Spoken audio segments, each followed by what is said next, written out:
Greetings, ladies and gentlemen of YouTube. I'm Cipher, and this is the Devil's Advocate Debate Club. Welcome back.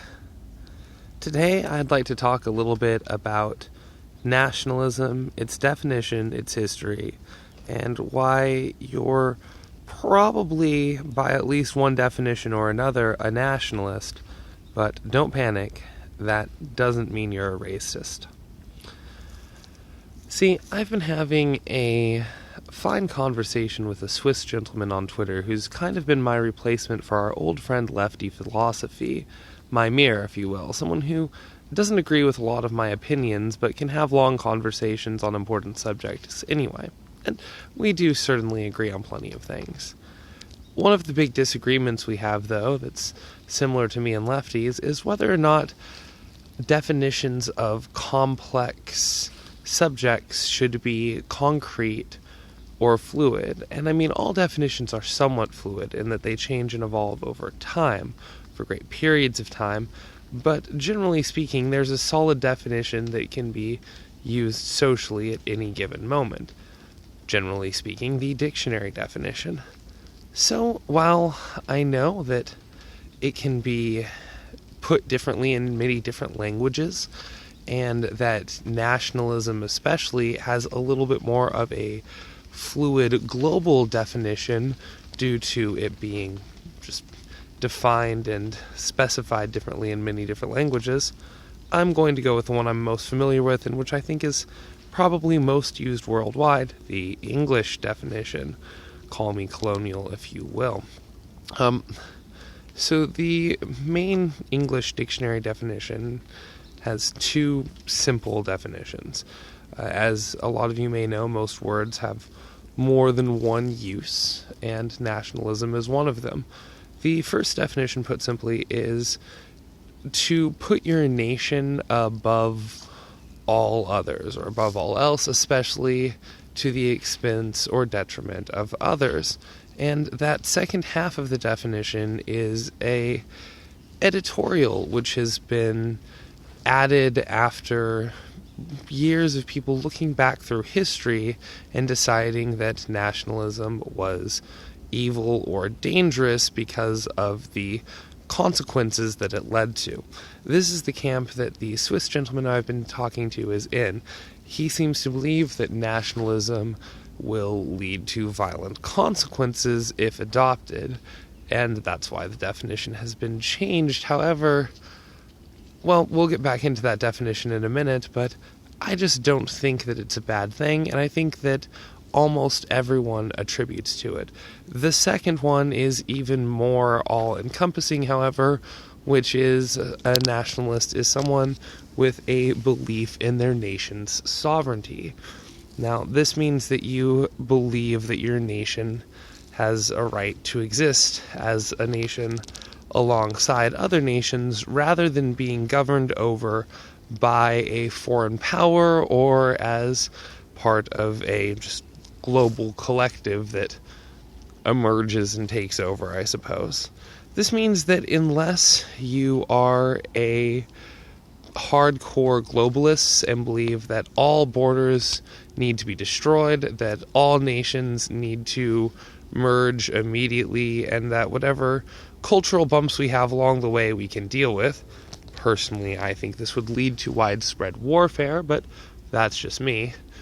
Unless you fall into that camp, or I suppose unless you feel that your nation should be under the sovereignty of another nation. So if you think that wherever you live is so poor off that you would be better off with another nation coming in and taking, control, rebuilding or whatever, like in the movie The Mouse That Roared to a degree, I suppose. Unless you fall into one of those two camps, you fall into the second English definition of nationalism. If you believe your nation has a right to exist, you are, by one definition, a nationalist, which is what I meant when I said that basically everyone is. It's a very low percentage of people who are complete no-borders globalists these days, though my mother might fall into that category. Regardless, though, The other definition, the first one, is a bit more interesting, which is that you put your nation above others, usually at the expense or detriment of others. Taking a step back, the usually at the expense or detriment, that is generally with a historical perspective we'll get to in a minute, but let's just take the base idea of putting your country above most all else. Now, society benefits from cooperation. It's better in many ways to be a part of society where some things are provided for you than off on your own living in the woods where you have to do everything yourself. This is why we've come to live in the Western culture and basic comfort these days and argue mostly about petty things or life choices as opposed to where the next meal is going to come from. We don't have to worry about those concerns anymore, basically because of cooperation. So, it makes sense to a degree to put one's nation above, I suppose, oneself if you're looking at the fact that the nation benefits millions of people as opposed to just you.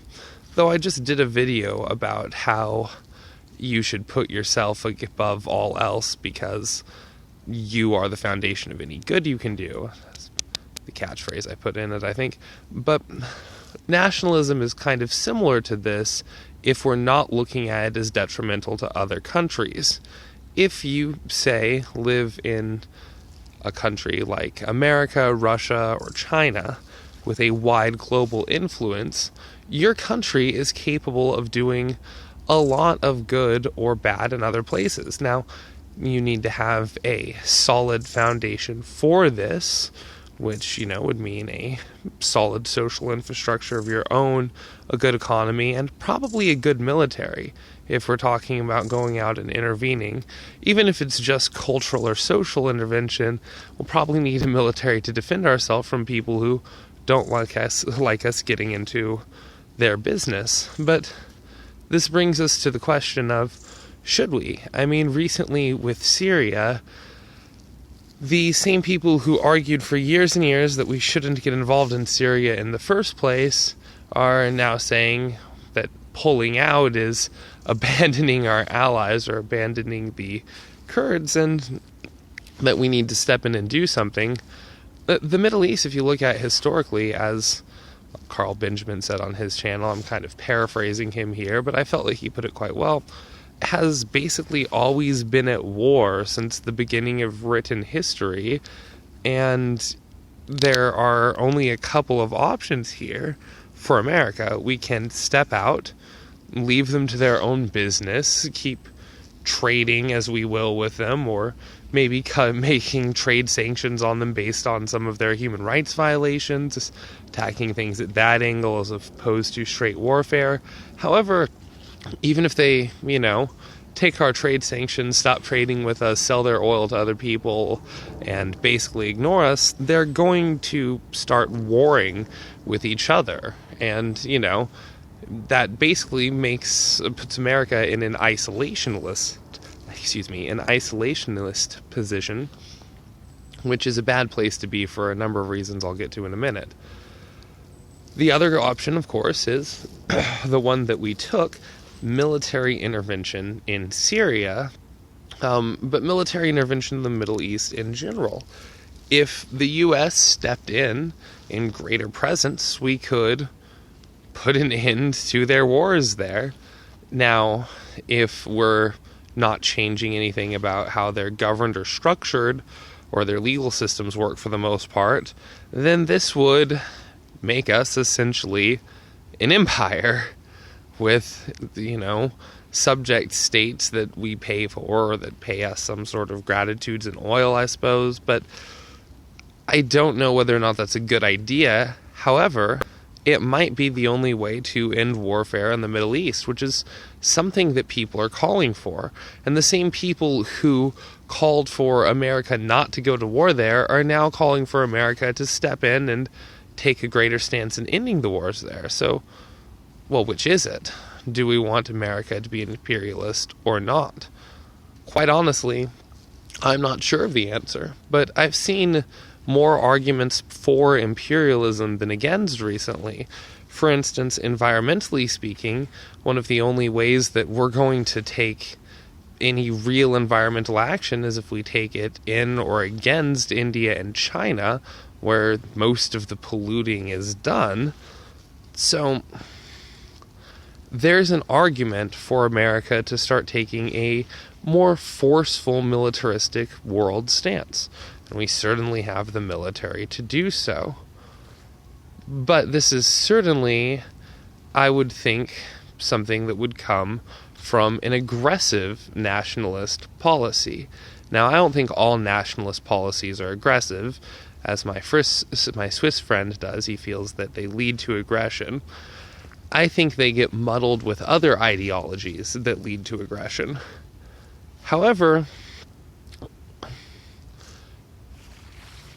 a war to stop war is a kind of innately hypocritical, at least on the surface, stance. But there's a point at which there are a lot of people arguing that it's the right one, and now these people are on both the right and the left. Actually, it's kind of flip-flopped in America which side is arguing for active intervention. The right's decided that it's too expensive and that we need to cut our losses, and the left has decided that we need to help the Middle East learn how to not fight each other, I guess. I don't know. Regardless, though, the same people who are arguing that foreign intervention is racist nationalism are now arguing for it. I don't think it's racist nationalism. I think it's based more on, foreign policy and political situations, but it's interesting to see the widespread hypocrisy. But back to the core topic of nationalism. I think that if you're non-expansionary and non-militaristic, so if your military is for defensive purposes and you put your nation, above others, but still do your best to help out on a global scale. So for instance, a logical, rational, non-militaristic, non-expansionary nationalist would sign any treaty that benefited their nation and others. If we can come up with an arrangement that benefits everyone, well, let global prosperity grow alongside our nation. If it's a treaty that would benefit other nations at the expense of our nation, is that really something that the people of any nation would want their government to be signing anyway? I mean, unless you're going to move to one of the countries being benefited, at which point, you should probably just move there and try to affect and influence things politically there to get things how you want them, rather than doing it from another country and then moving. Wouldn't you want things to be good for your country? Now, certainly, there are some people who would take things too far, who put their nation above others, and who, get involved in other people's business. These are the expansionary nationalists who have caused problems of the past, but they're not just nationalists. Let's look at, and here comes the video de-ranking, the Nazi Party. One of the most famous examples people hold up of the problems of nationalism is World War I and II. Not just the Nazi Party, but the Americans, and really most of the countries involved were, to one degree or another, open about their nationalism. See, most of these countries are, in my opinion, still basically nationalist. They just don't use the word anymore because it's become demonized, especially in Europe. However, the Nazis weren't just nationalists, and they certainly were nationalists. They were also socialists, Democrats, fascists, and racists. They were racial nationalists, which, a lot of people say that nationalism and racism go hand in hand. I see no reason for this. I personally think that we can and should separate the two, Which way is that boat going? Sorry, I just don't want to film people who don't particularly want to be filmed. Anyway, though, I definitely think that racism in all of its forms are wrong, and that racial nationalism is especially dangerous because it can lead to violence against people on a wider scale and is one of the opening steps towards genocide. But the core problem here is racism. And every time he brought up an example, the gentleman I've been talking to about nationalism, of why nationalism was a problem or examples of how it had led to violence in the past, there were other ideologies in play every time, because nationalism is not a standalone. It's a belief in whatever system is in place, but if there are problems being caused, it probably has more to do, at least in my opinion, with the system of government and economics in play, perhaps, than the fact that people tend to want what's best for the area they live, in this case, on a national scale. So do you think your nation has a right to exist? You're a nationalist.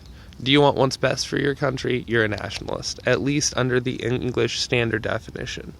Now, I understand that people like to use fluid definitions and historical representations of what they believe nationalists to be to demonize the word and to try to separate themselves from it, but I really think it's time that we start taking back our literature and our right to solid definitions. It makes it really easy to communicate, and in this case, we have a word that serves two very solid purposes, is a descriptor of most, but not all people, I would say, and that really ties in basically any case it's been used with other ideologies in an interplay that should be studied, but not necessarily immediately condemned. But hey, that's just my opinion. Let me know what you think in the comments below. Are you a nationalist? Is basically everyone a nationalist?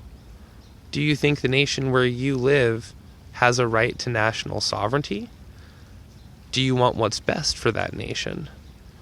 And do you think America needs to take a semi or fully imperialistic stance on the Middle East to help end the constant warfare that's been there for as long as anybody seems to be able to remember?